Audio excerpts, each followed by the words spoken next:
Alright boys, welcome back to another POI breakdown. Today, as you boys requested in the comments of my last video, we're here in Hedges and we're going to be fully breaking it down. I'm going to give you the best places to land for solos, duos and trios.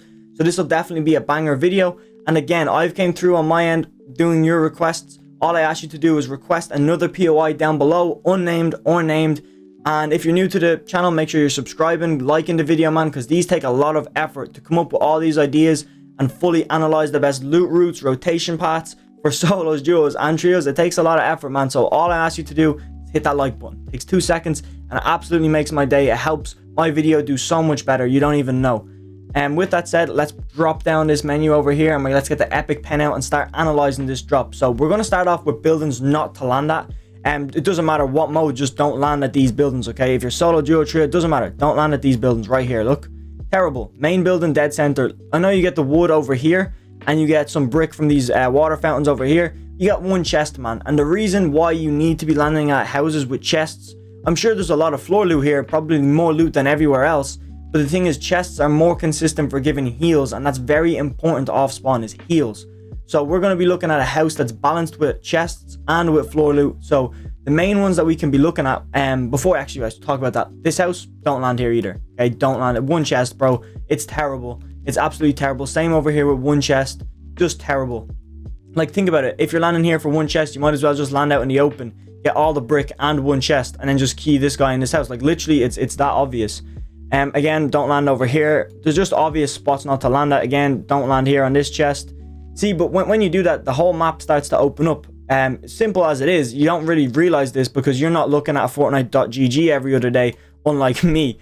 But when you mark out the places not to land, you're really only left with a few options. So I'll swap to blue. Actually, will I swap to blue? We'll go yellow. Yellow's a nice color. It's a nice neutral color. There's got 2 chests in here. You've got 3 over here. And you've got 3 over here.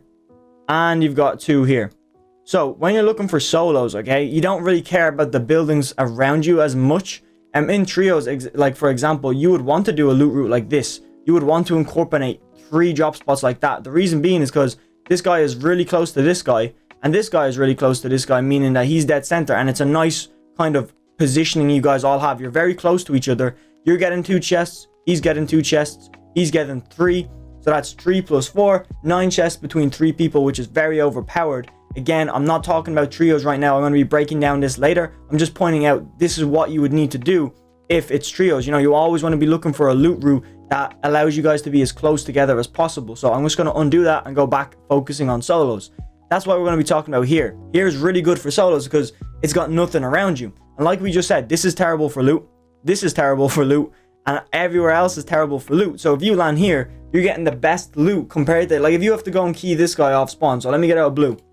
If you're keying this guy off spawn, he's got 1 chest from this building, and maybe he got the other chest over there. Probably unlikely. You've gotten 3 chests and floor loot. He's gotten 1 chest and floor loot. So when you key him, it's hands down you have better loot than him. And if that 50% spawn, okay, that's how much the ratio of chest spawn is 50%. 1 and 2 chest spawns, meaning every second game, on average, every second game he plays, that chest won't be there. So if he's landing there in a tournament and he's got 10 games in a tournament, 5 of those games, that chest won't be there.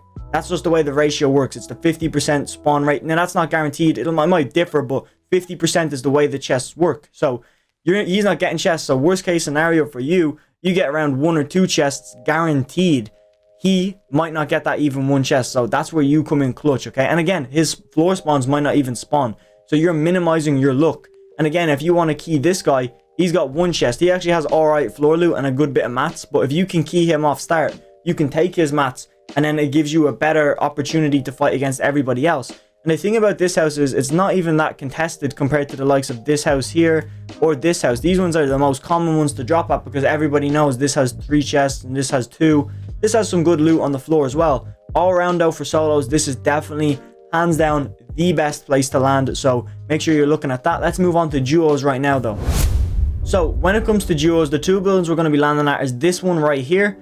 Simply because it's dead center and it has the most loot, and I recommend your IGL to land here simply because it's actually more elevated right here than the rest of the whole drop spot. Anywhere over here is actually on low ground compared to this, and that's really good for your IGL because he can see further, pick up more information and make better plays and allow you to make better plays off the information he's gotten. I actually recommend your other teammate to land here because it's much closer than this building over here. So from the trios example I showed earlier, the reason why you don't want your duo to land over here is simply because the distance from, like, let's say this garage door right here to the front door of your house is way longer than the front door of this house to the side door of this house.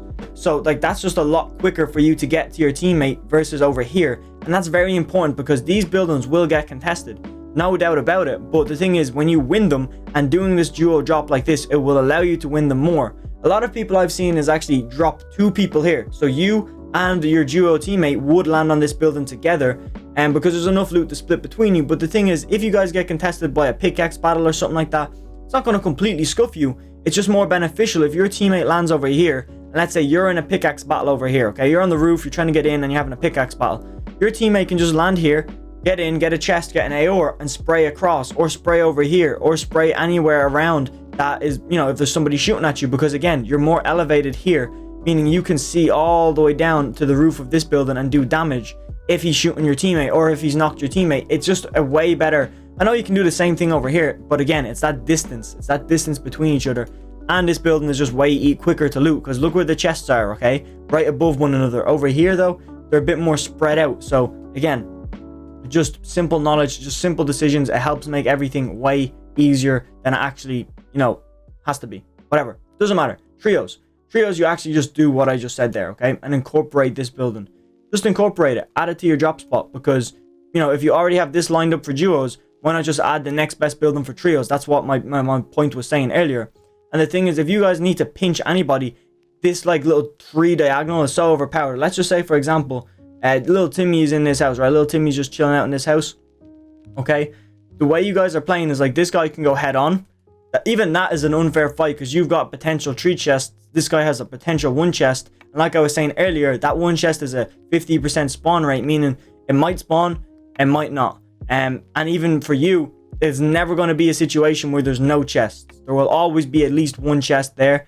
And again, your teammate pull around the right, this teammate pulls around the left, and you just have him pinched. He can't do anything. He's got 1 guy on this wall, you got 1 guy on that wall, and you got 1 guy straight ahead of him. So he's just pinched, and you can apply that same kind of, I guess, attack method to this place right here. You can go head on, your teammate can curl in, this teammate can curl in, and then so on. When it comes to the next building, what you do is you just kind of reposition yourself up here, you know, in a sort of straight line, and then you know, your teammate comes out the left, your other teammate comes out the right, and you go head on. And that's just such that's a military technique that the military would use to pinch people down, bro.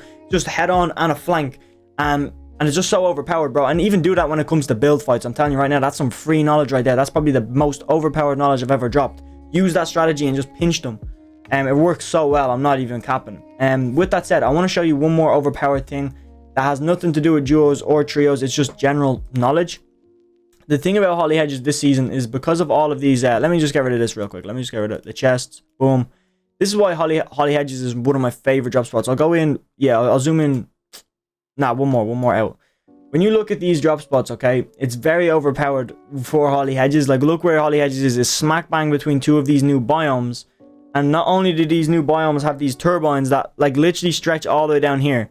Imagine you run from Holly, get in this turbine, take the turbine all the way down to Sludgy, and if you're on any of those ghost rocks and you fling yourself out of here, you could probably, I'm not even capping, you could probably make it to somewhere over here.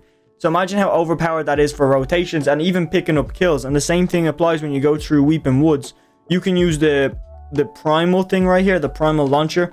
And if you've got the ghost on, you can make it all the way over to this pad and then take the pad, okay? And if you can do this fast enough, you can probably still be in the ghost mode and hit the pad, and it acts like a bouncer pad, and you can go even further, bro. You can probably make it to like here, or probably end up like somewhere here, and that's just broken to me.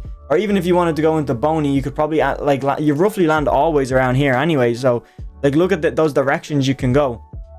And even with the one above, if you wanted to use the one above, you can literally sling yourself into Believer Beach. So again, that's playing more passive-aggressive playstyle. Land the Holly Hedges because it's definitely going to be less contested than Believer. You let everybody fight in Believer, and you know, you take your 1 or 2 kills off spawn, then you key into Believer and pick up probably the last 2 or 3 kids and take all of their loot that they farmed for you, and then off you go again. You can also probably do the strategy and make it somewhere over here using the ghost strategy and land on this bridge and then key into Pleasant Park where you can then do it again. So it's using all of these new, I guess, biomes and linking them. These biomes right here, and just linking them together to allow you to have a super optimal rotation. And that's probably what I should have titled this video, how to use these more effectively. But again, that's what I have to offer, bro. Comment down below what POI breakdown you want next. I know this was quick, it was clean, it was in and out. Hopefully it didn't, you know, be too fast for you. But yeah, the video on screen, or the playlist on screen I should say, will be the whole POI breakdown playlist. So feel free to go in there and watch any other POI breakdowns I have. With that said, thank you so much for your support. Follow me on Twitch if you haven't done so already. I'm gone.